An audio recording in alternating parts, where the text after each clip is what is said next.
asosan minimum va maksimumni punkti kerak, ya'ni hop 156 yo 6 hisoblab olamiz. 156 5. Hop, bu yog'i unchalik qiziq emas, ko'paytiramiz 9 ga har doim. Hop, 1404.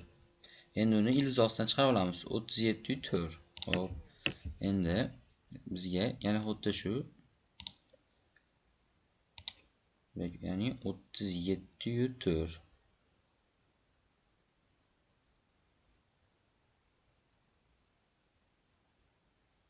Hop, balik. Endi buni kopiya qilgan holatda maksimumga ham qo'yamiz. Hop, bunda bu bizi birinchi entry zona, ikkinchi entry zonamiz. Mana bu oldidagisi birinchi entry, bu ikkinchi entry zonamiz. Bu zonadan 30%, bu zonadan esa 50% risk qilsak bo'ladi. Hop, pastga ham xuddi shunday zonalar chizib olamiz. Bu zonamiz birinchi entry zonamiz. Bu esa ikkinchi entry zonamiz. Qachonki bunga kelsa 30% risk, bunga kelsa 50% risk qilsak bo'ladi. Bu strategiya ishlash ehtimolligi o'ta ham yuqori. Hop, o'chirib turamiz.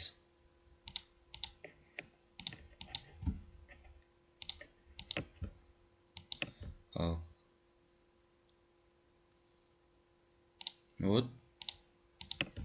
mana birinchi zonamizdan yaxshilar reaksiya oldi. Ya'ni mana 45 punkt.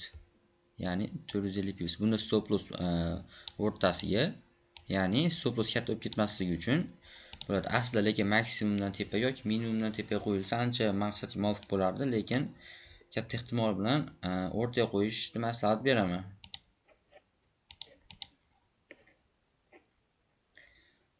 Hop, ya'ni bu zonagacha keldi.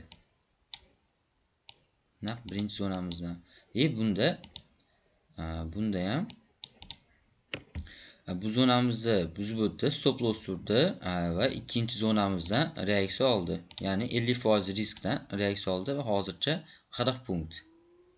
Hop, bunda doim take profit 30 punkt bo'ladi, lekin nafs to'ymasa agar yana 30 punkt qo'shsa bo'ladi, qolgani bezib ushlagan holatda.